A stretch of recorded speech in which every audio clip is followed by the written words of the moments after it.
আজকে আমি তোমাদের মাঝে উপস্থিত হয়েছি নবম দশম শ্রেণীর রসায়ন বিষয়ের পঞ্চম অধ্যায় অর্থাৎ রাসায়নিক বন্ধন অধ্যায়ের পানির পোলার ধর্ম এবং আয়নিক যৌগের পানিতে দ্রবণীয়তা এই দুটি টপিক নিয়ে। তোমরা জানো যে এসএসসি পরীক্ষাতে প্রত্যেক বছরই আয়নিক যৌগের পানিতে দ্রবণীয়তা এবং পানির পোলার ধর্ম বা অন্যান্য যৌগের পোলার ধর্ম, বিশেষ করে সমযোজী যৌগের পোলার ধর্ম নিয়ে অনেক রকম কোশ্চিন এসে থাকে। তো আজকের লেকচারটি এমন ভাবে সাজানো হয়েছে যেন তোমাদের এই দুটি টপিক থেকে যে কোনো কোশ্চিন আসলে তোমরা অ্যান্সার করতে পারো। তো চলো বন্ধুরা, আমরা টপিকে প্রবেশ করি। পানির পোলার ধর্ম নিয়ে আমরা প্রথমে কথা বলবো। তোমরা জানো যে পোলার যৌগ পোলার যৌগে দ্রবণীয়, অপোলার যৌগ অপোলার যৌগে দ্রবণীয় এবং সমযোজী যৌগগুলো সাধারণত অপোলার হয়।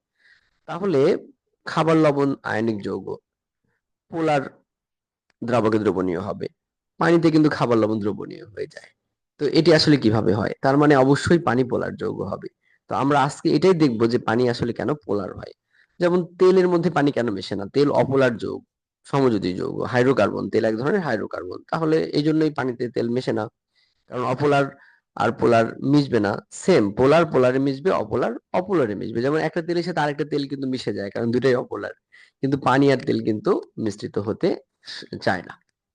তো শিক্ষার্থী বন্ধুরা দেখো, যে সমযোজী বন্ধনে আবদ্ধ যৌগের পরমাণুদ্বয়ের মধ্যে পোলারিটির সৃষ্টি হয় কখন? যখন এদের বন্ধনের তড়িৎ ঋণাত্মকতার পার্থক্য 0.5 বা এর অধিক হয়। এটি অত্যন্ত গুরুত্বপূর্ণ লাইন। দেখো এরপরে কি হচ্ছে। পানি একটি সমযোজী যৌগ হওয়া সত্ত্বেও পানিতে হাইড্রোজেনের তড়িৎ ঋণাত্মকতা 2.1, আমরা এটা মুখস্থ করে রাখবো, এবং অক্সিজেনের 3.5, এটা তড়িৎ ঋণাত্মকতার নিউমেরিক্যাল ভ্যালু। তো তড়িৎ ঋণাত্মকতার পার্থক্য যদি বের করি বন্ধনের এইচ এবং হাইড্রোজেন এবং অক্সিজেনের মধ্যে, তাহলে বিয়োগ করলে 1.4, এই 1.4টা অবশ্যই 0.5 এর চেয়ে বেশি। এ কারণে কিন্তু পানি পোলার হয়ে যাবে। ফলে সকল আয়নিক যৌগ পোলার, অর্থাৎ পানিতে পোলার যৌগ অর্থাৎ পানিতে দ্রবণীয় হবে, যেহেতু পানি পোলার যৌগ। এখন তোমরা দেখো, এই কারণে আমরা অক্সিজেনের মাথার উপরে একটি ডেল মাইনাস এবং হাইড্রোজেন গুলোর মাথার উপর ডেল প্লাস লিখতে পারি। এখন তোমরা বুঝতে পারলা যে কেন প্লাস মাইনাস হয়। এবার কোথায় মাইনাস কোথায় প্লাস হবে এটা কেমন করে বুঝবা? যার তড়িৎ ঋণাত্মকতা বেশি বন্ধনের পরমাণুগুলোর মধ্যে, তাতে হবে মাইনাস, এবং যার কম সেটা হবে প্লাস। কারণ এই দুটি ইলেকট্রনকে, এই বন্ধন জোড় ইলেকট্রনকে অক্সিজেন নিজের দিকে টেনে নিয়ে আংশিক ঋণাত্মক আয়নে পরিণত হবে। তড়িৎ ঋণাত্মকতার সংজ্ঞা থেকে তোমরা চতুর্থ অধ্যায় এটা ডিটেলস শিখেছো আমার কাছে। এই কারণে অক্সিজেন মাইনাস হবে আর হাইড্রোজেন গুলো প্লাস হবে। তো শিক্ষার্থী বন্ধুরা, পানি কেন পোলার হয় নিশ্চয়ই বুঝতে পেরেছো তোমরা, এবং পানির আকৃতি যে ভি হয় এটাও তোমরা জানো। এটি এই অধ্যায়েরই সমযোজী বন্ধন গঠন অধ্যায় আমরা পড়েছি। এবার আয়নিক যৌগের পানিতে দ্রবণীয়তা। তো আমরা দেখলাম এখন এই যে পানিতে হাইড্রোজেন এবং অক্সিজেনের তড়িৎ ঋণাত্মকতার পার্থক্য বন্ধনের 1.4, যেটা 0.5 এর বেশি, সুতরাং পানি একটি পোলার যৌগ। এক্ষেত্রে অক্সিজেনের তড়িৎ ঋণাত্মকতা হাইড্রোজেনের তুলনায় বেশি হওয়ার কারণে অক্সিজেন ঋণাত্মক আংশিক আংশিক ঋণাত্মক আয়নে পরিণত হয়েছে, এবং হাইড্রোজেন গুলোর তড়িৎ ধনাত্মক, এ কারণে আংশিক ধনাত্মক আয়নে পরিণত হয়েছে। তোমরা এটাও দেখেছো এর আগের ইয়েতেই। এবার আয়নিক বা পোলার যৌগ পানিতে দ্রবীভূত করা হবে তার ক্যাটায়ন পানির অক্সিজেন পরমাণু দ্বারা এবং অ্যানায়ন পানির হাইড্রোজেন পরমাণু দ্বারা পরিবেষ্টিত হবে। আচ্ছা, কেন পরিবেষ্টিত হবে? এটা নিশ্চয়ই বুঝতে পেরেছো যে পজিটিভ আয়ন তো নেগেটিভ আয়ন দ্বারাই পরিবেষ্টিত হবে, ঠিক একইভাবে নেগেটিভ আয়ন পজিটিভ আয়ন দ্বারা পরিবেষ্টিত হবে। তো আয়নিক যৌগের যে ক্যাটায়ন গুলো সেগুলো আর অ্যানায়ন গুলো, সেগুলোকে তুমি যদি একসাথে একসাথে থাকতে দাও, তাহলে তারা কিন্তু যৌগ গঠন করে অদক্ষেপ ফেলবে। Sodium chloride, magnesium chloride, sodium oxide, magnesium oxide, এ ধরনের যৌগ।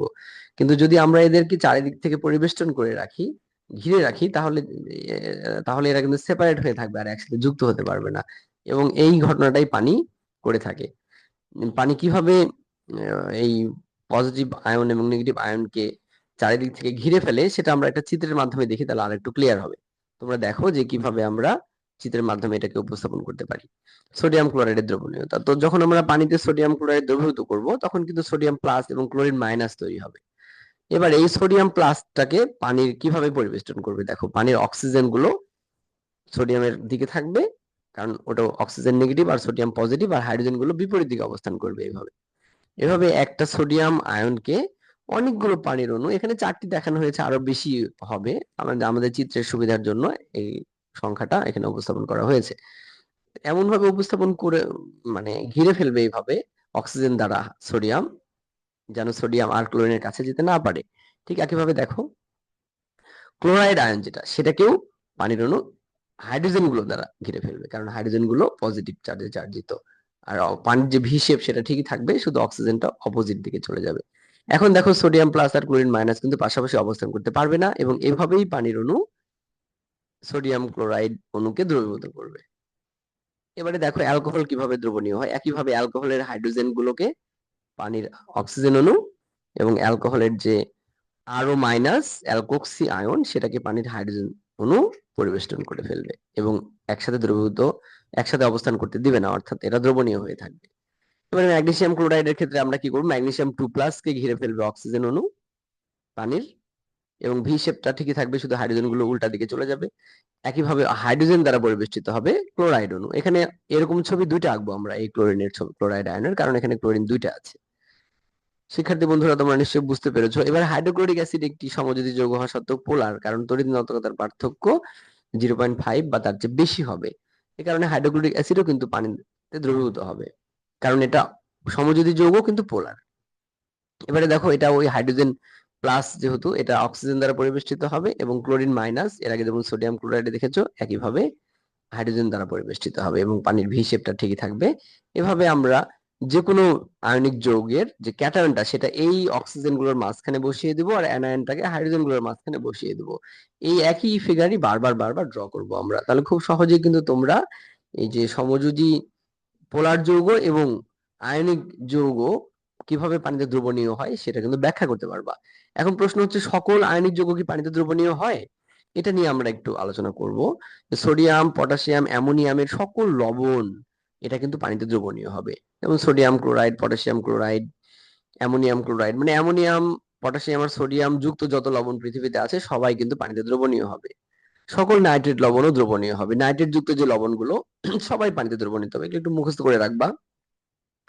ক্লোরাইড লবণও বেশিরভাগই দ্রবণীয়, শুধু ওই দুইটা, যেমন সিলভার ক্লোরাইড এবং লেড ক্লোরাইডকে যদি তুমি পানিতে দ্রবীভূত করো, এরা কিন্তু পানিতে দ্রবীভূত হবে না, কারণ এখানে ল্যাটিস শক্তি আর হাইড্রেশন শক্তি নামে একটা বিষয় আছে। এটা পরবর্তী কোনো একটা ক্লাসে আমি বুঝিয়ে দেব। ল্যাটিস শক্তি হচ্ছে এরা এই আয়ন গুলোর মধ্যে যে আকর্ষণ সেটা, আর হাইড্রেশন শক্তি হচ্ছে পানি এদেরকে আলাদা করবে, দ্রবণীয় রাখার যে শক্তি। তো হাইড্রেশন এনার্জি বেশি হলেই কিন্তু একটা আয়নিক যৌগ পানিতে দ্রবণীয় হয়, আর ল্যাটিস শক্তি বেশি হলে কিন্তু অদ্রবণীয় থেকে যায়। এদের ল্যাটিস শক্তি অনেক বেশি হওয়ার কারণে এদেরকে আলাদা করা খুবই ডিফিকাল্ট, এই কারণে এরা কিন্তু অদ্রবণীয়। ঠিক একইভাবে সালফেট লবণগুলো দ্রবণীয় বেশিরভাগই, তবে এই যে চারটি, কপার সালফেট, বেরিয়াম সালফেট এবং লেড সালফেট, এই তিনটি যে সালফেট এরা অদ্রবণীয়। আর এছাড়া কার্বনের যে লবণগুলো এগুলো সবই অদ্রবণীয়, অদ্রবণীয়র ঘরে থাকবে যত কার্বনেট লবণ আছে। তবে এই চারটির যে সোডিয়াম, পটাশিয়াম, অ্যামোনিয়াম, এর যে কার্বনেট, এরা শুধু দ্রবণীয় হবে। আর পৃথিবীতে কোনো কার্বনেট লবণ নাই এই চারটি ছাড়া, যাদের চারটি বলছি, তিনটি, যারা পানিতে দ্রবণীয়। অর্থাৎ এই যে এমন sodium, potassium, ammonium, nitrate, sorry, carbonate গুলোই শুধুমাত্র দ্রবণীয় হবে, আর অন্য যে carbonate, calcium carbonate, magnesium carbonate, aluminium carbonate, এগুলো সবই পানিতে অদ্রবণীয় হবে। তাহলে এই চারটি একটু মনে রাখবা, তাহলে তুমি বুঝতে পারবা কোনটি পানিতে দ্রবণীয় আর কোনটি পানিতে অদ্রবণীয়। তো শিক্ষার্থী বন্ধুরা, আমি চেষ্টা করলাম তোমাদেরকে এই যে টপিকটি বোঝানোর। আশা করছি তোমরা ভালোই বুঝতে পেরেছো। যদি তোমাদের ভালো লেগে থাকে, বুঝতে পারো, আমাকে উৎসাহিত করার জন্য, আমি যেন আরো বেশি বেশি ভিডিও করতে উৎসাহিত হই, তোমরা কমেন্টে আমাকে একটু জানাবা যে তোমাদের কি কি সমস্যা হচ্ছে বুঝতে, তোমাদের কোনো উপকার হচ্ছে কিনা, এগুলো আর কি। তো ঠিক আছে, সবাই ভালো থাকো, সবার জন্য শুভকামনা। আল্লাহ হাফেজ, আসসালামু আলাইকুম।